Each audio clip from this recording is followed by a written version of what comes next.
First ever factory outlet Mukunda jewellery KPHB Kothapet Khammam Somajiguda Hanamkonda. నమస్తే రమగారు. నమస్తే జయ.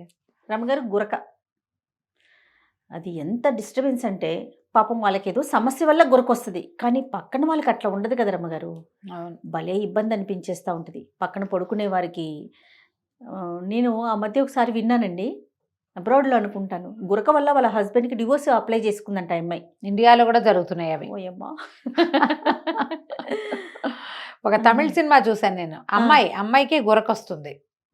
గురకుంది ఆ పిల్లకి. పెళ్లి సంబంధాలు, పెళ్లి చూపులకు వచ్చిన ప్రతి వాళ్ళకి చెప్తుంది నాకు కొంచెం గురకుంది అని. చాలా సంబంధాలు క్యాన్సిల్ అయిపోతాయి. వాళ్ళ అమ్మ చెప్పొద్దంటుంది. ఈ లోపల వాళ్ళ అమ్మ తాలూకు ఫ్రెండ్ కొడుకే పెళ్లి కొడుకు వస్తాడు. ఫ్రెండ్స్ ఇద్దరు ఏకమైపోతారు, ఆడవాళ్ళు ఇద్దరు, వాళ్ళ అమ్మలు ఇద్దరు. దాంతో సంబంధం కుదుర్చేసుకుంటారు. పెళ్ళి అయ్యాక తెలుస్తుంది.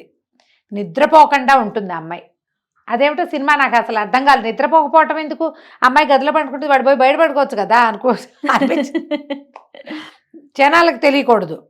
అలా మేనేజ్ చేస్తారు, పొట్లాడుకుంటారు, దాని మీదే గొడవ పడతారు, డివోర్స్ దాకా వెళ్తారు. చివరికి దానికి కారణం గురక అనేది వాడు తెల్లవార్లు నిద్ర లేకపోవటం వల్ల అతను ఆఫీస్లో సరిగ్గా వర్కౌట్ చేయలేకపోతాడు, ఏవి సరిగ్గా చేయలేకపోతాడు. టీవీ న్యూస్ ప్రజెంటర్ ఏదో అతను ఇంటర్వ్యూలు అవి బాగా కుదరవు, గందరగోళంగా అవుతుంది. సినిమా గురక మీదే తీశారు. గురక పెట్టే వాళ్ళకి ఎంత ఇబ్బందో పక్కన ఉండే వాళ్ళకి చూడండి. ఇప్పుడు ఎన్ని రీజన్స్ చెప్పారు. ఇప్పుడు మార్నింగ్ యాక్టివ్గా పని చేసుకోలేకపోతారు కదా, నిద్ర తెల్లవార్లు మెలకు వస్తుంటే ఇబ్బందిగా ఉంటుంది. చెవులో పత్తి పెట్టుకోవచ్చు కదా, అలాంటి ఐడియాలు వచ్చాయి నాకు. చెవులో పత్తి పెట్టుకోవచ్చు, ఏదైనా పెట్టుకోవచ్చు, లేదా కొంచెం ఒకే మంచం మీద కాకుండా కొంచెం విడివిడిగా పడుకోవచ్చు. కలిసి కాసేపు స్పెండ్ చేసినా ఎవరి దారిన వాళ్ళు వేరే వేరే గదుల్లో పడుకోవచ్చు. ఒకే గదిలో తలిపేసుకుని ఒకే మంచం మీద ఎందుకు పడుకోవాలి? అలా సినిమా కదా, ఎందుకు పడుకోవటం? ఎవరు గురకుంటే వాళ్ళు వేరే గదిలో పడుకుంటారు. ఇవి ఎలా అంటే గురకకి తెలిసి గురక పెట్టరు ఎవరు. అంతే కదా, కావాలని ఎవరు పెడతారు? సహజంగా వాళ్ళకి ఏవో ఇబ్బందులు వస్తాయి. పొట్ట ఫ్యాటీగా ఉండటం, మనుషులు లావుగా ఉండటం, పొట్ట ఉండటం, గొంతు భాగంలో ఫ్యాట్ చేరటం, జలుబు, ఓకే, ఆ తర్వాత పాస్చర్స్ సరిగ్గా లేకపోవటం, పడుకునేటప్పుడు మెడకి గాలి బాగా లోపలికి వెళ్ళకపోవటం, 10 రకాల ప్రాబ్లమ్స్ వల్ల గురకొస్తుంది. ఓకే, సన్నటి వాళ్లకు కూడా గురక కనపడుతుంది. వీళ్ళకి లంగ్స్ తాలూకు ఇష్యూస్, ఇక శ్వాసనాళాలలో ఏదో ఇబ్బంది, ముక్కుకి గొంతుకి మధ్యలో ఉన్న గ్యాపుల్లో ఇబ్బంది, తర్వాత ఏమంటారు ఆహారం అరుగుదలకి రాకపోవటం వల్ల వాళ్ళకు కూడా నిద్ర ఉండదమ్మా, మెలకు వచ్చేది, గొంతంతా డ్రై అయిపోతుంది. నోటితో తీస్తారు కదా గాలి, ముక్కు గాలి తీసుకునే కెపాసిటీ ఏదో తక్కువ ఉంది. ఇష్యూ ఉంటే దాన్ని అడ్రస్ చేయొచ్చు. మనకు మందులు ఉన్నాయమ్మా ఇప్పుడు. అవునవును, బోల్డన్ రకాల మందులు ఉన్నాయి. ఈ స్ట్రిప్పులు అవి ఇలా క్లిప్పులు ఎన్ని రకాలు వచ్చినాయో బోల్డన్ అడ్వర్టైజ్ చేస్తున్నారు. అవన్నీ కాకపోతే బేసిక్ నెక్ ఎక్సర్సైజుల వల్ల కూడా గురక తగ్గుతుంది. థైరాయిడ్ వల్ల వాళ్ళకి చేసే ఎక్సర్సైజులతో కూడా గురక తగ్గుతుంది. తర్వాత మనం ఏదైనా వేసుకోవచ్చు, బోల్డన్ చేయొచ్చు దానికి. ఇప్పుడు గురక కోసం డివోర్స్ తీసుకోకర్లేదు అనుకుంటా నేనైతే. మరి అదైతే కదా కదా. అదైతే ఫారిన్ కంట్రీస్లో ఉంటే జనాల్లో అలాంటి ఆలోచనలు ఉంటాయి, కానీ మనం సహజంగానే భరించేస్తాం. పక్కన వాళ్ళు గురక పెట్టినారు, 2 రోజులు 3 రోజులకు అలవాటు అవుతుంది. చూడు, మనం ఒక ఇళ్ళ ఇంట్లో ఉన్నాం, పక్కన రోజు ట్రాఫిక్ ఉంటుంది. ట్రాఫిక్ కొంతకాలానికి అలవాటు అయిపోతుంది. తెల్లవారుజామునే అల్లాలు అవి మోగుతుంటాయి. మసీదులు చుట్టుపక్కల ఇళ్లలో ఉంటే 5 పూట్ల నమాజులు జరుగుతాయి. తెల్లవారి పొద్దున్నే మోగుతుంది 5:05కి. అలవాటు అయిపోతుంది. మన ఇంటికి కొత్త చుట్టాలు వచ్చారనుకో, వాళ్ళు ఉలికి పడలేస్తారు, ఏమిటి ఇక్కడ ఏదో వస్తుందని. 2 రోజులు పోతే వాళ్ళకు కూడా అలవాటు అయిపోతుంది. గురక కూడా పక్క వాళ్ళకి సహజంగా అలవాటు అవుతుంది.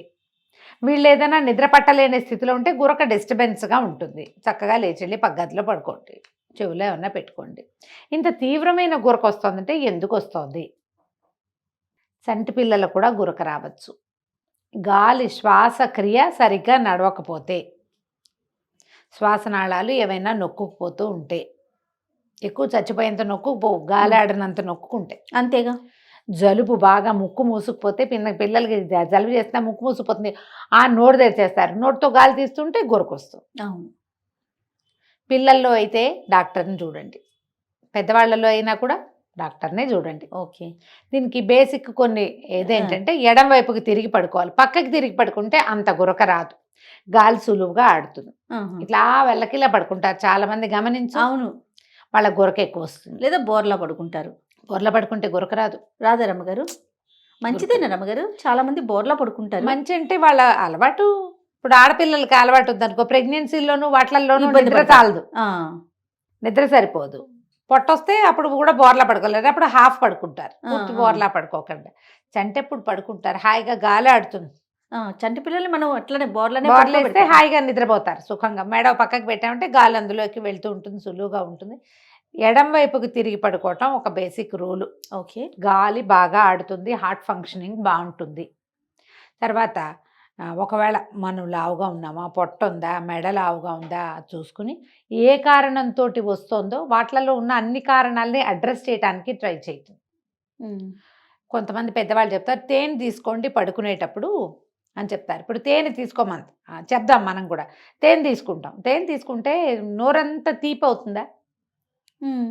తీపి అవుతుందా? అవును అంటే తీపితోటి పడుకోకూడదు కదా, పళ్ళు పాడైపోతాయి. అవును, బ్రష్ నోరు వాష్ చేసేసుకోవాలి. ఈ లోపలికి తీసుకున్న తేనె వెళ్ళిపోతుంది కదా లోపలికి, అవును అవును అవునా? అవునండి. మరి దానివల్ల ఉపయోగం లేదు. కానీ హాట్ వాటర్లో, వేడి నీళ్ళల్లో కొంచెం మరీ హాట్ కాదు, లూక్ వామ్ కంటే కొంచెం ఎక్కువ, కాస్త వెచ్చగా ఆ నీళ్ళల్లో కొంచెం తేనె వేసుకుని తీసుకుంటే గొంతులో కొంత తడి ఏర్పడి మాయిశ్చర్ ఉండటం వల్ల ఇలా అవ్వకుండా ఉంటుంది అని చెప్తున్నారు. కానీ అవన్నీ టైం టెస్టెడ్, ఎవరి దారిని వాళ్ళు ట్రై చేసుకుని చూసుకోవాల్సిందే. పడుకునేటప్పుడు కంఠం గార్గల్ చేసుకుని పడుకోవటం, హాట్ వాటర్తో గార్గల్ చేసి పడుకోవటము, చక్కగా బ్రష్ చేసుకుని పడుకోవటం, కాస్త మంచినీళ్ళు తాగి పడుకోవటము, వేడి పాలు తాగి పడుకున్నా కూడా కొంత బెటర్గా ఉండడానికి అవకాశం ఉంది. మనము ఇప్పుడు ఏంటంటే దాన్ని నస్యక్రియ అంటారు, ఆవు నెయ్యి ముక్కులో వేసుకోవటం. మేము ఏం చేసేవాళ్ళం అంటే చిన్నప్పుడు పిల్లలకి జలుబు చేస్తే ఒక డ్రాప్ నువ్వుల నూనె వేసేదాన్ని నేను, ముక్కు దిబ్బడేయకుండా. ముక్కు దిబ్బడేసింది అనుకో, ఎప్పుడైతే నోస్ బ్లాక్ అయిందో గాలి నోట్లోంచి తీసుకోవాల్సి వస్తుంది, కంఠం డ్రై అయిపోతుంది, అది మంచిది కాదు. ముక్కుతోటే శ్వాస తీసుకోవాలంటే ముక్కులో కొంచెం నూనె వేసేవాళ్ళము. ఆవు నెయ్యి వేసినా కూడా అద్భుతమైన ఫలితం లభిస్తుంది, దాంతో గురక తగ్గుతుందని నేను చాలామంది ఆయుర్వేద వైద్యులు చెప్తుండగా విన్నా. నా వరకు నాకు మెలకు రావడం ఆగిపోయింది, ఆవు నెయ్యి వేసుకోవటం మొదలుపెట్టాను. నేను ఎమరాల్డ్ వాళ్ళ దగ్గర నుంచి తెచ్చా తిన్నాను ఆవు నెయ్యి బాటిల్, దానికి ఒక డ్రాపర్ కూడా ఉంది, నాజిల్ డ్రాపర్. ఇప్పుడు మరి చలికి బిగిసిపోతుంది, కానీ చలికాలం ముందు మొదలవడానికి ముందు అయితే నాకు చాలా బాగుంది అనిపించింది. జస్ట్ ఒక్కొక్క డ్రాప్ పడుకునే ముందు మంచం మీద పడుకుని వేసేసుకుని దాన్ని మూత నొక్కేసి పక్క పెడితే మన దిండు పక్కనే హాయిగా కూర్చుంటుంది, అది చాలా హాయిగా ఉంది. ఓకే, బాగుంది అనిపించింది నాకు. పెద్దగా అవసరం లేని వాళ్ళు సరే, నాకు కొంచెం ముక్కు దిబ్బడేసినట్టు గాలి ఆడని ఫీలింగ్ ఉంటుంది నాకు, పోస్టర్ కూడా సరిగా లేకపోయి ఉండొచ్చు. అదేలేండి. తల దిండ్లు ఒకటి మార్చుకోవాలి. దిండు పెట్టుకుంటామా, ఆ దిండు తాలూకు హెచ్చు తగ్గుల వల్ల కూడా గురకొస్తుంది. ఇప్పుడు మనకి ఇట్లాంటి షేప్లో ఉన్న దిండ్లు వస్తున్నాయి కదా, అది పెట్టుకుంటే ఏంటంటే నెక్కి సరైన సపోర్ట్ లభిస్తుంది, స్పాండిలైటిస్ లాంటి ఇష్యూస్ కొంచెం బెటర్గా ఉంటాయి, నొప్పి తక్కువగా ఉంటుంది. తర్వాత గాలి ఆడే క్రమం సరిగ్గా ఉంటుంది. ఈ ఫారిన్ కంట్రీస్లోనట ఇట్లా గురకొస్తుందని మనకు మళ్ళీ ఇట్లా వెనక్కి పడుకోరట, 3-4 దిళ్ళు వేసుకుని కొంచెం ఆనుకున్నట్టు పడుకుంటారట. చాలా మన సినిమాలలో బోల్డ్ అన్ని దిళ్ళు ఉన్నట్టు ఉంటాయి.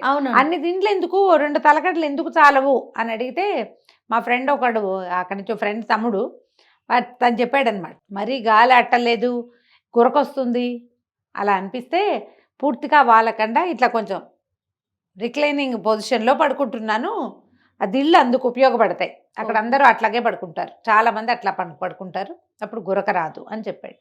అవును కాదు తెలీదు, మనకైతే మంచం మీద ఒక దిండు ఉండటం, మనం వెలకిలా పడుకుంటేనే రిలాక్స్డ్ ఫీలింగ్ వస్తుందని భావిస్తా జయ. నేను నువ్వు చాలా పని చేస్తావా, ఒట్టిగా ఎండాకాలమో ఎప్పుడో మధ్యాహ్నం ఒక్కసారి నేల మీద పడుకుని బల్లపరుపుగా పడుకుని కాళ్ళు చేతులు సాగదీస్తే వచ్చే సౌఖ్యం ఉంది చూడు, దాని ముందు అన్నీ దిగజోడిపోయి అంతే. ఎంత కాస్ట్లీ బెడ్ మీద కూడా ఉండదు హ్యాపీనెస్ ఉండదు. మనం నేల మీద అలా బల్లపరుపుగా, నేల మీద మంచం మీద పడుకుంటాం, అది ఎక్కువ సౌఖ్యాన్ని ఇస్తుంది, శరీర సౌఖ్యం దానివల్ల లభిస్తుంది అనుకుంటాను. ఇట్లా ఆనుకుని పడుకోవటం వల్ల ఏదో రిలాక్స్ అవుతావేమో కానీ ఒంటికి పూర్తిగా కావాల్సిన విశ్రాంతి లభించదేమో అనిపిస్తుంది. అది ఎవరి ద్వారా వాళ్ళు ట్రై చేయాల్సింది. మీరు సమీపంలో ఉన్న ఆయుర్వేద వైద్యులనైనా, హోమియోపతి వైద్యులనైనా, లేదా మీకు అలోపతి డాక్టర్ రెగ్యులర్గా ఎవరైనా ఫ్యామిలీ డాక్టర్ ఉంటే గురకొస్తోంది అని అడిగి దానికి వైద్యం చేయించుకోండి. ఏ కారణంతో మీకు గురకొస్తుందో కొంచెం సరిగ్గా చూసుకోండి. ఈ కంఠము పొట్ట వీటి వల్ల ఉన్నటువంటి ఫ్యాట్ దానికి కారణంగా ఉంటే చక్కగా ఎక్సర్సైజ్ చేయండి. ఆయిల్ ఇది పక్క వాళ్ళకి ఏదో మేలు చేయటం కోసం వాళ్ళకి నిద్ర పట్టట్లేదు కాబట్టి కాదు, మీకు కూడా లాంగ్ రన్ లో దానివల్ల ఇబ్బంది అవుతుంది. ఎప్పుడు గొంతు డ్రై అయిపోయి మెలకు వచ్చేస్తుంది, నిద్రా సౌఖ్యం ఉండదు. నిద్ర కొంచెం 5-6 గంటలు అట్లా కంటిన్యూస్ స్లీప్ ఉంటేనే కదా ఒంటికి మంచిది. మీకు కూడా నిద్ర పాడవుతుంది కాబట్టి దానికి ఇప్పుడు స్లీప్ మెషిన్స్ అని ఇట్లా వచ్చిన మొహానికి ఏదో మాస్క్ పెట్టుకుని పడుకోవటం, గాలి ఆడేలాగా చేయటం పాయింటే అవి. కాకపోతే ఎంతసేపు మాస్కులు పెట్టుకునే పడుకోవాలంటే ఎట్లా మీ పక్క వాళ్ళకి అది నచ్చాలిగా, అంతేగా. అది కూడా ఒక సమస్య కదా. ఎక్కడికైనా వెళ్ళినప్పుడు అప్పుడు ఇబ్బంది పడతారు కదా. ఎందుకు దీన్ని సహజంగా పోగొట్టుకోకూడదు? మనం నెక్ ఎక్సర్సైజులు చేయొచ్చు. యోగాలో మీకు కొన్ని థెరపీస్ కూడా దొరుకుతాయి. ఇది ఆ గురకను పోగొట్టుకోవటం ఎట్లా, కొన్ని ప్రత్యేకమైన ప్రాణాయామాలు కూడా గురకను పోగొట్టుకునే ఉన్నాయి. ఓకే, వీటిలలో ఏదో ఒక ట్రిక్ని దాన్ని ట్రై చేయండి. ఆడవాళ్ళకైనా మగవాళ్ళకైనా ఒక వయసు వచ్చేసరికల్లా ఆటోమేటిక్గా గురకొస్తుంది. అవును, ఏజ్ని బట్టి కూడా అవుతుంది. కొంచెం ఆయిల్ ఫుడ్స్ తగ్గించండి, రాత్రిపూట హెవీగా తినకండి, డైజెషన్ ఇష్యూస్ని హ్యాండిల్ చేసుకోండి. పిల్లల్లో గురకుంటే వాడికి ఎందుకు ఊపిరాటం లేదు అనేది పీడియాట్రిషియన్ దగ్గర థరోగా చెక్ చేయించండి. రైట్. ఓకే రమ్మ గారు, సరే, నమస్తే. నమస్తే జీ.